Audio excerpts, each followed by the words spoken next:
समय मैं खड़ा हूं बर्फ का रेगिस्तान कहे जाने वाले सियाचिन में। मैं और मेरे कैमरामैन स्वाधीन पांडा यहां पहुंचे हैं आपको यहां की जिंदगी के हर पहलू से रूबरू कराने के लिए। तो इस कार्यक्रम में आप देखेंगे सियाचिन की कठिनाइयां, यहां की परेशानियां और यहां की खूबसूरती को।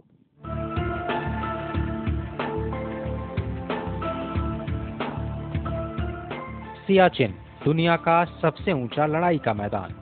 एक ओर काराकोरम और दूसरी तरफ सालतोरो पर्वतमाला की बर्फ से ढकी चोटियों के बीच पसरा है ये 76 किलोमीटर का बर्फ का रेगिस्तान। ये दूसरा मौका था जब आम लोगों का दल जा रहा था सियाचिन के इस खास सफर पर। इस दल में शामिल थे मीडिया, रक्षा वैज्ञानिक, सेना के तीनों अंगों के जवान और स्कूली बच्चे भी। सियाचिन के सफर की हमारी शुरुआत हुई लेह से। लेह से हमारा कारवां चला बेस कैंप के लिए। लेह से खारदुंगला तक पहुंचने में हमें 2 घंटे लगे। खारदुंगला दुनिया में सबसे ऊंचाई पर बनी सड़क है। जब हम यहाँ पहुंचे भारी बर्फबारी हो रही थी। लेह से 2 घंटे के सफर के बाद हम पहुंचे हैं खारदुंगला पास। 18,380 फीट यानी लगभग 6,000 मीटर की ऊंचाई पर खारदुंगला पास दुनिया की सबसे ऊंची सड़क कही जाती है। और यहाँ पर पिछले कुछ दिनों से हो रही लगातार बर्फबारी के कारण खारदुंगला का पूरा इलाका बर्फ से ढका हुआ है। लेह आने वाला हर सैलानी एक बार खारदुंगला जरूर आता है। खारदुंगला की ये दुकान कुछ खास है और इस दुकान को सेना चलाती है। खारदुंगला में हमें करीब दोपहर के 2 बज चुके थे। आगे हमें सियाचिन बेस कैंप के लिए लंबा रास्ता तय करना था। रास्ते की बर्फ का मजा लेते तेजी से हम आगे बढ़े। सियाचिन बेस कैंप में हमें अगले 4 दिनों तक रुकना था और वहां हमें ग्लेशियर पर चढ़ने के सबक सीखने थे। और इस पढ़ाई के लिए हमारी पाठशाला बनी आर्मी माउंटेनियरिंग संस्थान। सियाचिन बेस कैंप में आज हमारा पहला दिन है। सुबह के 7 बज रहे हैं और तापमान 0 से भी नीचे जा चुका है। सियाचिन बेस कैंप में हमारा ठिकाना बना है आर्मी माउंटेनियरिंग इंस्टीट्यूट और इस जगह रहकर हम अगले 4 दिनों तक ग्लेशियर पर चढ़ने की तकनीक के बारे में सीखेंगे।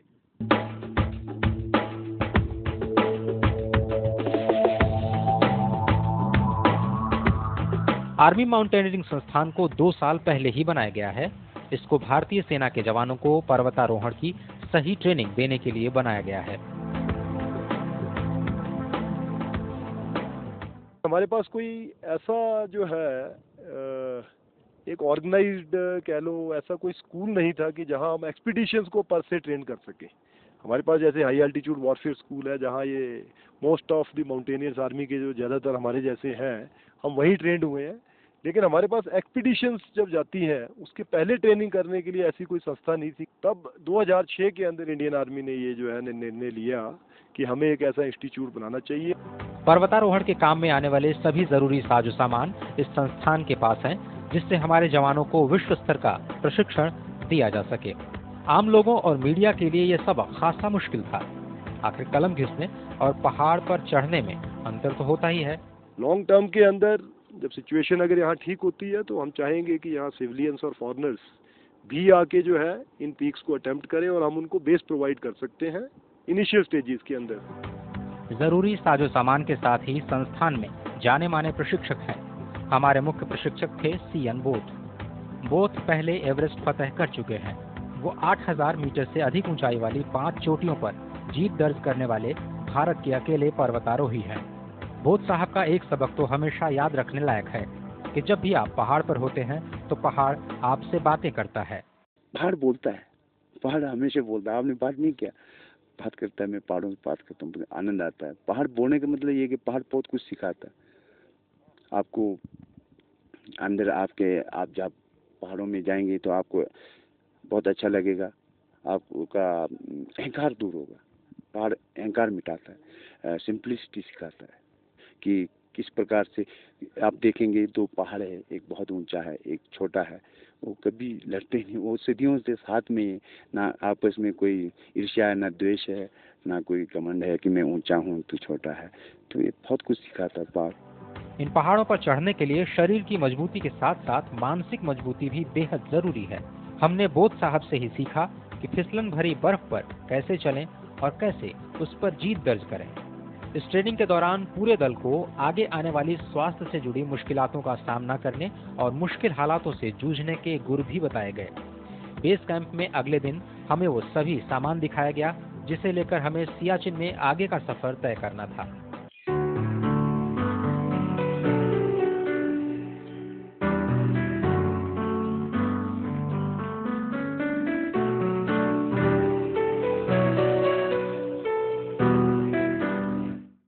यहाँ देखकर पता चलता है कि देश की सीमाओं की रक्षा करने वाले हमारे जवानों को कितने कठोर प्रशिक्षण से होकर गुजरना पड़ता है।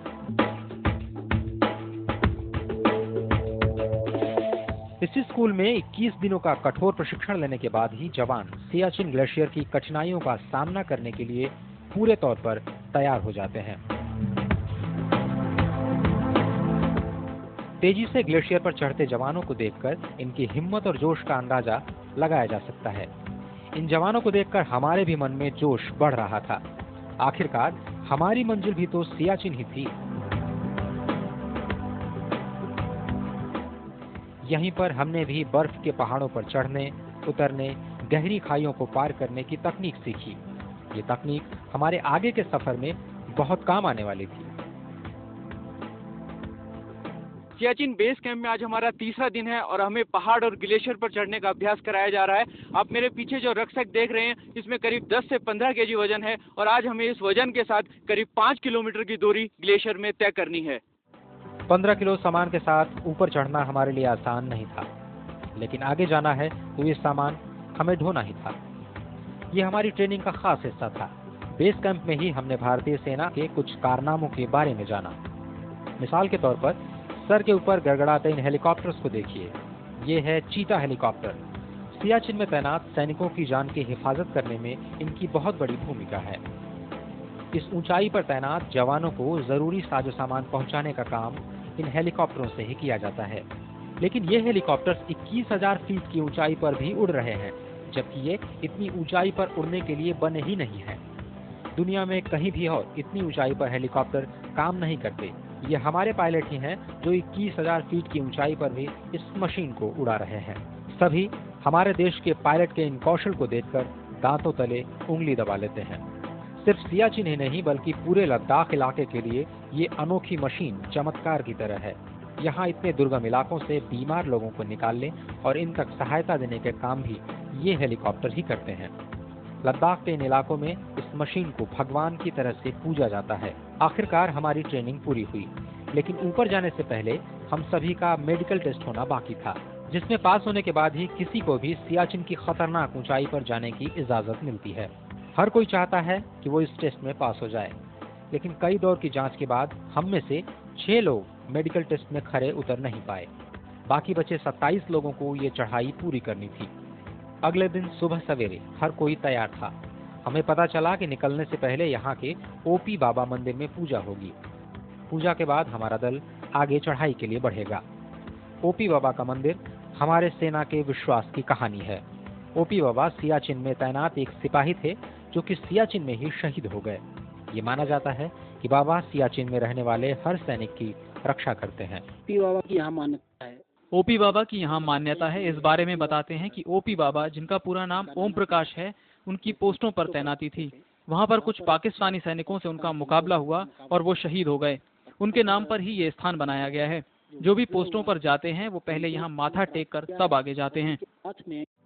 आगे हर पोस्ट पर ओपी बाबा के मंदिर हैं। यहाँ से इजाजत लेने के बाद ही सियाचिन का सफर शुरू किया जाता है। हम सभी ने अपनी यात्रा की सफलता के लिए बाबा से दुआ की। हमारे टीम लीडर थे लेफ्टिनेंट कर्नल A.L. मैनी। उन्होंने बाबा से आगे जाने की अनुमति ली और उसके बाद निकल पड़े सियाचिन के सफर पर। यहाँ सियाचिन बेस कैंप पर ओपी बाबा से आशीर्वाद लेने के बाद हमारा पूरा दल बेस कैंप 1 की चढ़ाई के लिए तैयार है और हम यहाँ से 12 किलोमीटर की चढ़ाई बेस कैंप 1 के लिए करेंगे। सुबह करीब 8 बजे बेस कैंप से कैंप 1 के लिए हमारा सफर शुरू हुआ। ये पूरा ही रास्ता ग्लेशियरों से आए पत्थरों यानी बोल्डर क्ले से जमा हुए मोरेन से बना हुआ है। शुरुआत में चलने में थकान हो रही थी, खासकर तब जब चढ़ाई चढ़नी होती है।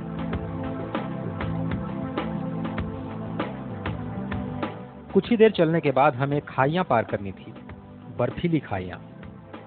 करीब 3 घंटे की लगातार चढ़ाई के बाद हम दोनों कैंप के आधी दूरी पर बने चौकी के पास पहुंच गए हैं। आगे का रास्ता और भी खतरनाक होता जा रहा था। हमारा दल जब अपने पहले ठिकाने पर पहुंचा तब तक शाम को करीब 5 बज चुके थे। इस बर्फीले रेगिस्तान में बेहद ठंडक थी। उस वक्त तापमान 0 से करीब 4 डिग्री नीचे था।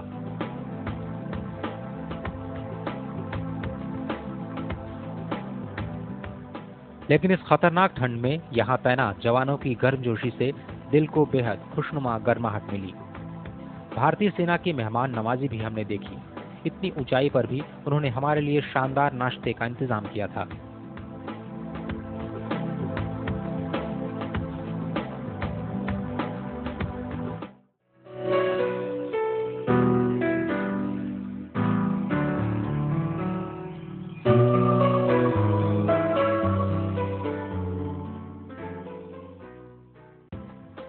अगले दिन हमारी मंजिल थी कैंप 2। इस रास्ते पर करीब 5 किलोमीटर चलने के बाद हमने एक गहरी खाई को पार किया। खाई के ठीक बाद आगे बर्फ की दीवार हमारा इंतजार कर रही थी।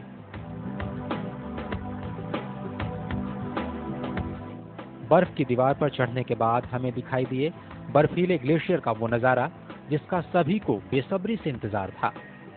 जहां तक नजर जाती सफेद चादर फैली हुई थी और अगले कुछ किलोमीटर तक हमें इसी पर चलना था। अभी तक तो हम पत्थरों पर ही चलते रहे थे और अब बर्फ पर चलना बेहद सुकून दे रहा था। एक अलग सी दूसरी ही दुनिया। सियाचिन की जिंदगी कितनी मुश्किल भरी है इसका एहसास भी होने लगा था। ऐसा लगता है कि आप कहीं फंस गए हैं जहां से बाहर निकल पाना नामुमकिन सा है। थोड़ी ही देर के बाद बर्फ का सफेद रंग आप पर हावी होने लगता है। इसी हिस्से को पार कर हम एक बार फिर से पत्थरों से भरे रास्ते पर थे, लेकिन इससे नीचे भी वही ग्लेशियर पसरा पड़ा है। पता नहीं होता कि कहीं से बर्फ फट जाए और एक खाई आपके सामने हो, इसलिए हर एक कदम संभाल कर रखना पड़ता है। शाम तक हम कैंप में पहुंच चुके थे। अभी तक तो मौसम हमारा साथ दे रहा था, लेकिन रात को यहाँ मौसम खराब होने लगा। सुबह उठे तो चारों तरफ बर्फ ही बर्फ थी। लगभग सारी रात बर्फबारी हुई थी। हम सुबह आगे का सफर शुरू भी नहीं कर पाए। सियाचिन के हमारे सफर का आज तीसरा दिन है और हम अभी 13,500 फीट की ऊंचाई पर कैंप 2 में खड़े हैं। यहाँ से हमें कैंप 3 के लिए चढ़ाई शुरू करनी थी, लेकिन रात भर की बर्फबारी के बाद यहाँ का मौसम थोड़ा खराब हो चुका है। आप मेरे पीछे देख सकते हैं कि हमारे जो टेंट हैं वो बर्फ से ढके हुए हैं और पीछे भी बर्फबारी दिखाई दे रही है, इसलिए हमारा ट्रैक कुछ देर के लिए रुका हुआ है। मौसम ठीक होने के बाद हम कैंप 3 के लिए अपनी चढ़ाई शुरू करेंगे। लेकिन मौसम था कि साफ होने का नाम ही नहीं ले रहा था। आगे बढ़ने के लिए मौसम साफ होने की दुआओं के साथ बोरियत दूर करने के लिए गाने की महफिलें सज गईं और कुछ लोग ताश के पत्ते फेंकने लगे।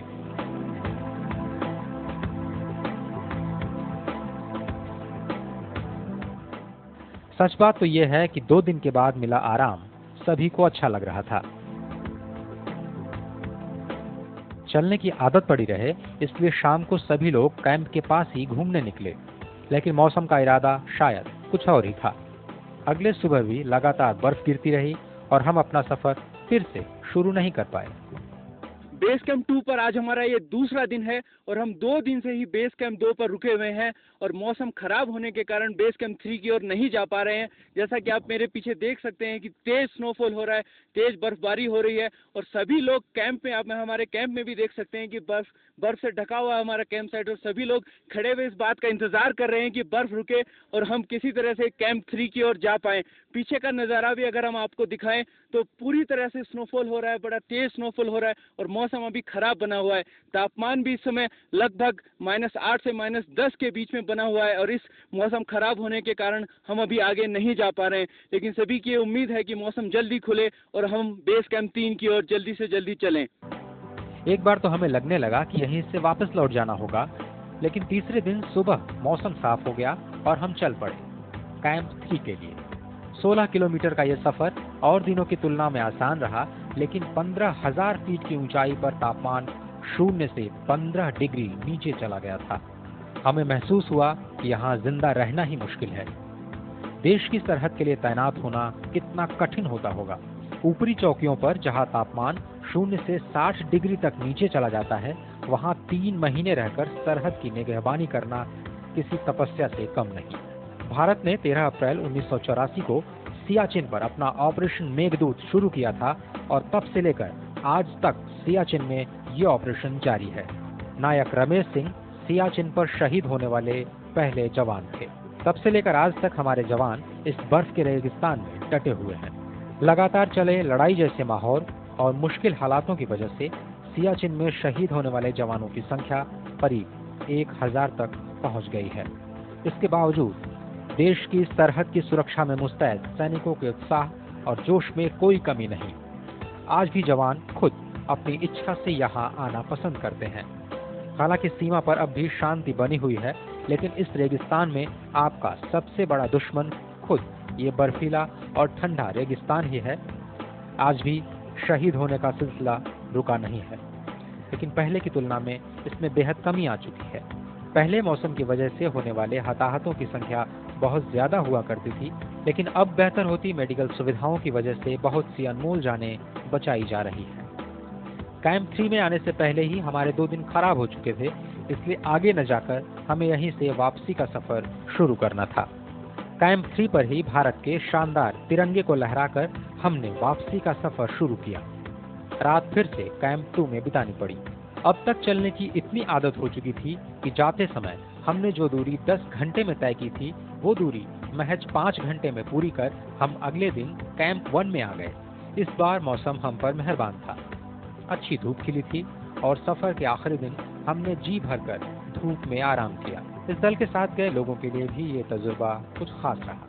जब हम ट्रैक पे आए तो सुना था सियाचिन के बारे में, वर्ल्ड हाईएस्ट बैटलफील्ड के बारे में सुना था। हमारे जवान कहाँ कहाँ सर्विस कर रहे हैं। अब आए हैं, खुद देखा है कितनी मुश्किलात में ये लोग खड़े हैं सामने पोस्ट पे, ठंड में -45 डिग्री तक के टेम्परेचर में है। तो आज खुद से महसूस हुआ है कि कैसे ये लोग अपनी सरहद का कर रहे हैं, गार्ड कर रहे हैं। सियाचिन एक अपने देश के साथ एक ऐसी इम्पोर्टेंस वाली चीज़ से जुड़ा हुआ है कि आप सुनिए तो आपको लगता है यार जाना चाहिए हमेशा वहाँ। तो एक अपने आप का सेंस ऑफ प्राइड आ रहा है, अभी गर्व महसूस हो रहा है कि उस जगह गए जहाँ यार हमारे जवान जाके उस डिफ़िकल्टी को देखते हैं, हम भी उस डिफ़िकल्टी को देख के आ रहे हैं। आइंदा अगर ज़रूरत पड़ती है तो शायद हम उस चीज़ को एहसास कर सकेंगे और उस बारे में ज़रूरत पड़ती है लिख सकते हैं, बोल सकते हैं, लोगों से बातें कर सकते हैं उस बारे में। एक्चुअली पूरे रास्ते ज़्यादातर व्यू देखने को मिला ही नहीं, पत्थर ही दिख रहे थे पैरों के नीचे। लेकिन कल जब फोटोग्राफ्स देखी सारी, तब पता चला कि ये एक्स्ट्रा एक्सपीरियंस है जो कोई भी भुला नहीं पाएगा। एक्चुअली एक तरह से पॉजिटिव थिंकिंग की कमी नहीं थी, पर अपने लिमिटेशंस तो पता चल गए। हम एज अ पार्ट ऑफ हमारा ड्यूटी हम लेह लद्दाख रीजन पूरा घूम चुके हैं, लेकिन सियाचिन एक ऐसा जगह था जहां हम नॉर्मल कोर्स ऑफ ड्यूटी में नहीं आ पाते हैं। और इस बार ऐसा मौका मिला जिससे मैंने सोचा ये बहुत अच्छा मौका है, क्योंकि सियाचिन जो लद्दाख रीजन में पड़ता है और जिसके बारे में हम रोज़ चर्चा करते हैं, और उसको पहली बार खुद जाके देखना और ये बहुत अच्छा लगा। और जिस कठिनाई से हमारे फौज लोग हमारे बॉर्डर को गार्ड करते हैं, ये देख के भी बहुत मन को शांति मिली। हमारे दल में राष्ट्रीय मिलिट्री स्कूल के 12 छात्र भी थे, जो आने वाले वक्त में मुमकिन है भारतीय सेना के अधिकारी बनेंगे। उनके लिए भी सियाचिन को नजदीक से जानने का अनुभव शानदार रहा। मैं सियाचिन के बारे में बहुत सुना था, मैंने बहुत सपने देखे थे, लेकिन यहाँ सियाचिन के ट्रैकिंग के बाद मेरा मन काफ़ी उत्साह से भरा हुआ है। मैं सभी साथियों एवं टीममेट्स को मैं धन्यवाद देना चाहूँगा जिसने मिशन को सक्सेसफुल किया। फिर आया हमारे सफर का 8वां दिन। दोपहर में हम बेस कैंप के ओपी बाबा मंदिर में सर नवाने के लिए वापस पहुंच गए थे। बाबा के मंदिर में पहुंचकर सियाचिन का हमारा यह सफर तो पूरा हो गया, लेकिन ये सफर हमारे लिए ऐसी यादें और कुछ ऐसे दोस्त छोड़ गया जो ताज़िंदगी हमारे साथ रहेंगे। सियाचिन के सफर ने एक बार फिर से भरोसा दिला दिया कि हमारे जवान सरहद पर पूरी तरह से चौकस और चाक चौबंद हैं। सरहद के इन सिपाहियों को हमारा सलाम। ये था सियाचिन और वहाँ की जिंदगी पर हमारा विशेष कार्यक्रम आपको कैसा लगा हमें बताइए। दूरदर्शन न्यूज, कमरा नंबर 119, CPC, खेलगांव, नई दिल्ली।